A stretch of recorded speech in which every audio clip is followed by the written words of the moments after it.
Sensei, कुछ समय पहले गुरुदेव के एक उद्बोधन में उन्होंने कहा कि वे बहुत खुश होंगे अगर कम से कम 10% लोग तंत्र के 21वें लेवल को पार कर पाएंगे।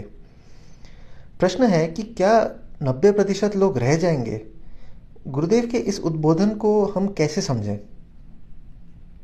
अ, ऐसा संभव है कि सभी 21 लेवल पार कर सकते हैं अगर वे स्वयं पे अपना अनुसंधान जारी रखेंगे तो।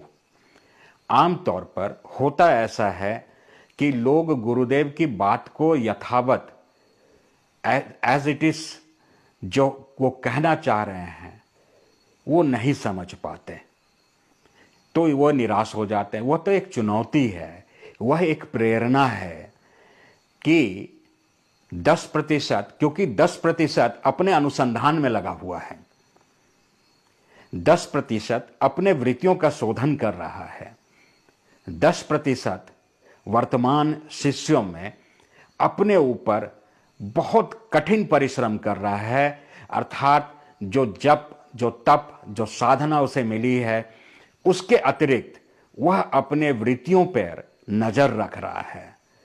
अच्छा क्या बुरा क्या, वह विवेक को जगा रहा है, वह विचारशील है, वह श्रवण कर रहा है, श्रवण करके मनन कर रहा है, मनन करके उस पर आचरण में ला रहा है। वैसी संख्या 10% है वर्तमान में।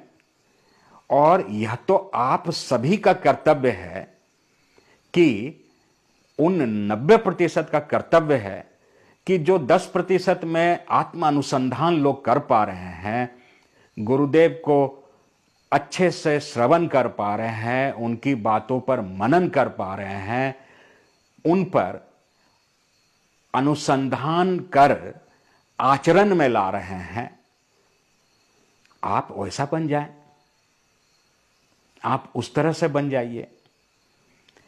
देखिए, आपका जो उद्बोधन होगा, आपके जो विचार होंगे, आपकी जो प्रतिक्रिया होगी, जो आप हैं उसी अनुसार आपकी प्रतिक्रिया आएगी। तो आप अपनी प्रतिक्रियाओं को देखें, और अगर आप ऐसा कर पाए तो सभी के सभी उस दौड़ में शामिल हो सकते हैं। गुरुदेव का कहना है कि कम से कम 10%, अर्थात बाकी 90% पीछे पीछे आएंगे, खुद को सचेत करके आएंगे। अर्थात प्रथम बैच में 10% निकलेंगे। जैसे जब साधना प्रारंभ हुई, जब दीक्षा दरबार की प्रारंभ हुआ, तो वो धीरे धीरे जो उसका विस्तार होता गया, शुरू में ऐसा, फिर ऐसा, फिर ऐसा, फिर ऐसा, उसी अनुसार से होगा। तो गुरुदेव का कहने का अर्थ यह है, और गुरुदेव का यह उद्बोधन सबके समझ को बढ़ाने के लिए भी है। आप यह मत सोचिए कि आप 10% में हैं। इस उद्बोधन से समझने का प्रयास कीजिए कि कहीं मैं 90% में तो नहीं हूं, तो क्या करूं कि मैं उस 10% में आ जाऊं।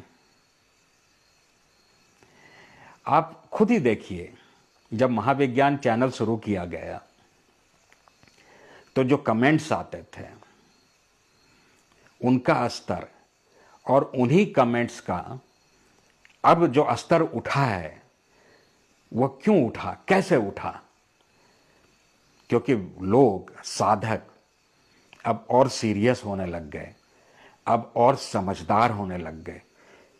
महाविज्ञान इस चैनल का, इस प्लेटफॉर्म का काम सिर्फ इतना है कि आपके अंदर अग्नि जला दूं ज्ञान की, वो भूख पैदा हो जाए। मेरा कार्य हो गया। मैं ज्यादा देर तक यह चैनल चलाने का नहीं रखता हूं, मेरी कोई मंशा नहीं है। मेरी मंशा सिर्फ इतनी है कि आपके अंदर वह भूख पैदा हो जाए और ज्ञान के लिए आप वैसे ही तड़पिए जैसे हम कभी तड़पे थे, या हम जैसे तड़पते हैं। बस यही उद्देश्य है। पिछली बार जब मैं दरबार में था, तो लोग घेर के खड़े हो जाते थे, ज्यादा सम्मान देने लगते। ये मुझे पसंद नहीं है। मेरा कार्य सिर्फ इतना है कि आपके अंदर वह अग्नि प्रज्वलित हो जाए जिससे बाबा को, मां को, गुरुदेव को प्रसन्नता हो कि उनके बच्चे बहुत तीव्रता से आगे बढ़ रहे हैं, अतिरिक्त गति से आगे तो बढ़ ही रहे हैं। मैं बचपन से ही इन चीजों को सीखा और समझा अपने अनुभव में, बुजुर्गों के संगत में, कि अगर एक पिता है, उसके 5 पुत्र हैं और 4 उसमें सुबह शाम चमचागिरी कर रहा है पिता का, और एक पुत्र जो पिता को आनंद किसमें मिले उसके लिए दिन रात खट रहा है, वही सबसे प्रिय होगा, चाहे वो अपने पिता से एक बार भी ना मिले। जहां भी आपको ज्ञान मिले आप भीड़ क्यों लगा देते हैं? मत लगाइए।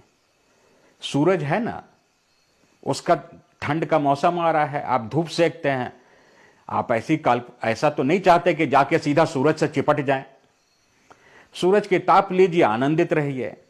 इस प्लेटफॉर्म का उद्देश्य यही है कि हमारे संवाद से, हमारे अनुभव से अगर आपको कुछ लाभ मिल जाए तो आप लाभ ले लीजिए, उस लाभ से अपनी साधना को आगे बढ़ाइए। बस इतना ही। मैं कोई उस संबोधन का मैं बिल्कुल नापसंद करता हूं। एक्चुअली आपको एक घटना बता देता हूं, उससे थोड़ा समझने में और आसानी होगी। 2010 कनाडा का वेस्टर्न कोस्ट में, ब्रिटिश कोलंबिया में वैंकूवर एक शहर है। आप जानते होंगे, कई लोग वहाँ रहे होंगे। वैंकूवर शहर में भारतीय आबादी, भारतीय मूल के कैनेडियन की आबादी दो कॉलोनीज में है, 2 सब टाउनशिप में है, एक सरे और एक बर्नाबे। सरे साइड जो है वहाँ पे पंजाब बाहुल्य है, और जो बर्नाबे है नॉन पंजाब कॉन्क्लेव जैसा है, भारत के अन्य राज्यों से आए हुए लोग वहाँ रहते हैं। वहाँ एक बहुत बड़ा वीएचपी का मंदिर है। उन्होंने हमें आमंत्रित किया था एक उद्बोधन के लिए। वह 40 मिनट का उद्बोधन का कार्यक्रम था, लेकिन वो 4 घंटे चला, और 4 घंटे के बाद सबने जोर से, भारतीय मूल के लोग थे, जोर से जयकारा लगाया, योगी भक्ति जीव महाराज की जय। और कोई $500, कोई $100 लेके चरणों पे डालने के लिए लाइन लगा दिया। मैंने कहा वो तो उधर, और मैं समझ गया कि अब खतरे की घंटी बज गई। मैं वहां से सिर्फ यह करके निकला कि वॉशरूम किधर है, बस 1 मिनट में आया, और वॉशरूम गया और चुपचाप से बाहर चला गया।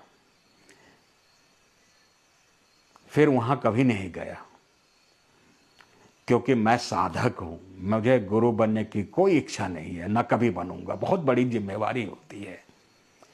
सम्मान नहीं चाहिए हमें। सम्मान व्यक्ति को फंसा देता है।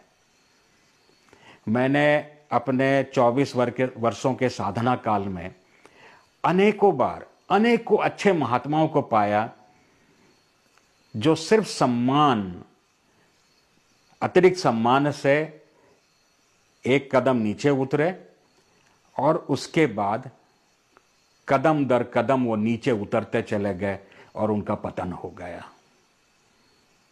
मैं साधक हूं, मैं पथिक हूं, मैं तो उस रास्ते पे चल रहा हूं। बस केवल फर्क इतना है कि मैं थोड़ा पहले चल दिया, आप थोड़ा बाद में चल रहे हैं, बस इतना ही फर्क है। हम सब उस रास्ते के पथिक हैं। तो इस रूप से आप बिल्कुल स्पष्ट जान जाइए, और चीजों को ग्रहण करके पुनः वापस आऊंगा उसी विषय पर जब आप आत्म अनुसंधान कर पाएंगे, परत दर परत अपनी वृत्तियों को देख पाएंगे, वहां से दृष्टा भाव बनेगा। और ये जितने भी उदाहरण हमने दिए वो उसी का हिस्सा है जहां पर एक कठोर निर्णय लेने के तरफ आप बढ़ जाएंगे। बस इतनी सी बात है।